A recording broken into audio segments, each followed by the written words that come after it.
المؤمنون الذين إذا ذكر الله وجلت قلوبهم وإذا تليت عليهم آياته زادتهم إيمانا وعلى ربهم يتوكلون۔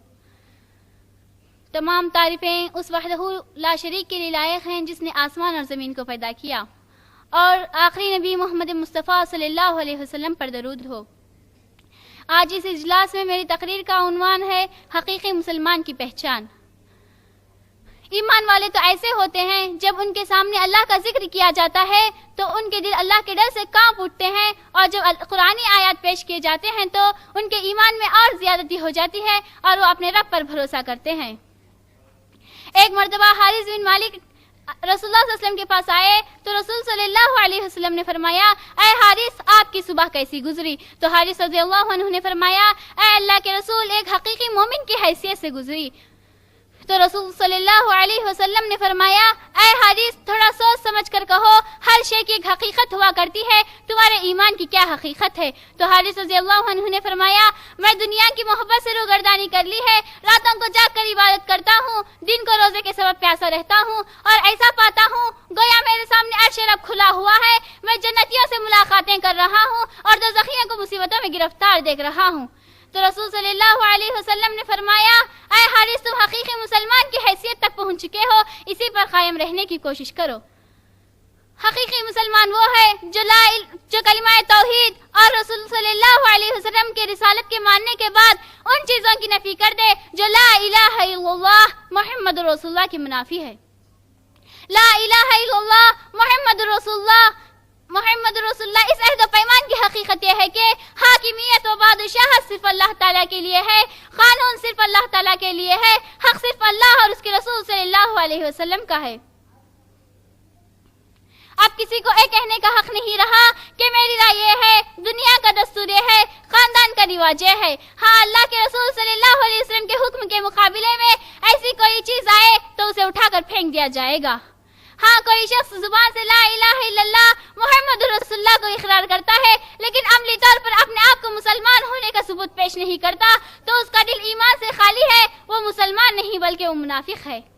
وہ ایک طرف اللہ کی وحدانیت اور رسول صلی اللہ علیہ وسلم کی رسالت کا منکر ہے۔ اللہ تعالیٰ نے منافقین اور مومنین میں فرق کو بتلایا ہے۔ اللہ تعالیٰ قرآن مجید میں فرماتا ہے، مومنین تو ایسے ہوتے ہیں جب ان کے سامنے اللہ کا ذکر کیا جاتا ہے تو ان کے دل اللہ کے ڈر سے کانپ اٹھتے ہیں، جب قرآنی آیات پیش کیے جاتے ہیں تو ان کے ایمان میں اور زیادتی ہو جاتی ہے، وہ نماز کو ادا کرتے ہیں، زکوٰۃ ادا کرتے ہیں اور اپنے رب پر بھروسہ کرتے ہیں۔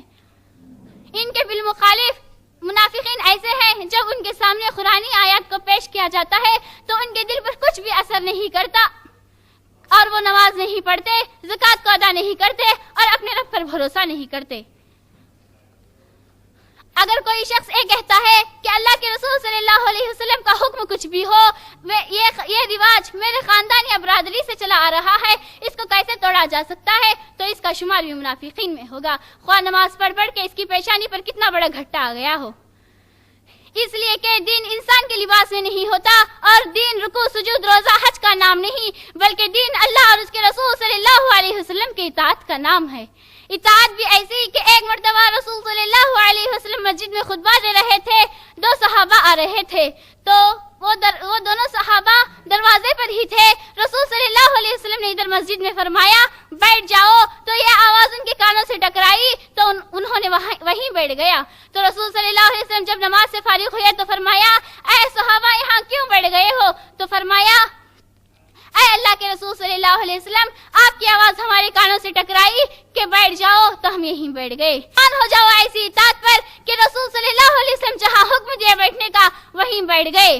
ایک مومن ایسا ہوتا ہے جہاں رسول صلی اللہ علیہ وسلم نے بیٹھنے کا حکم دیے وہیں بیٹھ جاتا ہے، جہاں رسول صلی اللہ علیہ وسلم کھڑے ہونے کا حکم دیے وہیں کھڑے ہو جاتا ہے۔ مومن وہ ہے جو اپنے تمام خواہشات کو کچل کر اللہ اور اس کے رسول صلی اللہ علیہ وسلم کے حکم کے تابع کر دیتا ہے۔ اگر کوئی شخص اپنے تمام خواہشات کو اللہ کے رسول صلی اللہ علیہ وسلم کے حکم سے بالا تر سمجھتا ہے تو وہ منافق ہے۔ کائنات میں کوئی یہ حق نہیں رکھتا کہ جس کی بات رسول صلی اللہ علیہ وسلم کی بات کے مقابلے میں کچھ حیثیت رکھتی ہو۔ مومن اور مسلمان وہ ہے جس کا عقیدہ یہ ہو کہ رسول صلی اللہ علیہ وسلم کے بات کے مقابلے میں کوفہ والے، بصرہ والے، بغداد والے کی بات کو ماننا نہیں چاہیے اور دیکھنا بھی حرام ہو۔ تو رسول صلی اللہ علیہ وسلم نے فرمایا اگر موسیٰ علیہ السلام بھی زندہ ہوتے تو انہیں میری پیروی کے علاوہ کوئی چارہ نہیں ملتا۔ عزیز بہنوں، غور کیجئے، آج ہمارا کھانا پینا سونا یہ سب اس عہد و پیمان کے مطابق ہے جس کا اقرار ہم نے لا الہ الا اللہ محمد رسول اللہ کی شکل میں ادا کیا ہے۔ ہاں، اگر ہمارا چلنا پھرنا کھانا سونا پینا یہ سب اس عہد و پیمان کے مطابق ہے تو ہم مسلمان ہیں اور ہمارا مسلمان ہونا بابرکت ہو۔ آخر میں اللہ تعالیٰ سے دعا کرتی ہوں کہ وہ ہم سب کو لا الہ الا اللہ محمد رسول اللہ کے تقاضوں کو پورا کرنے کی توفیق عطا فرمائے۔ آمین ثم آمین، وآخر دعوانا ان الحمد للہ رب العالمین۔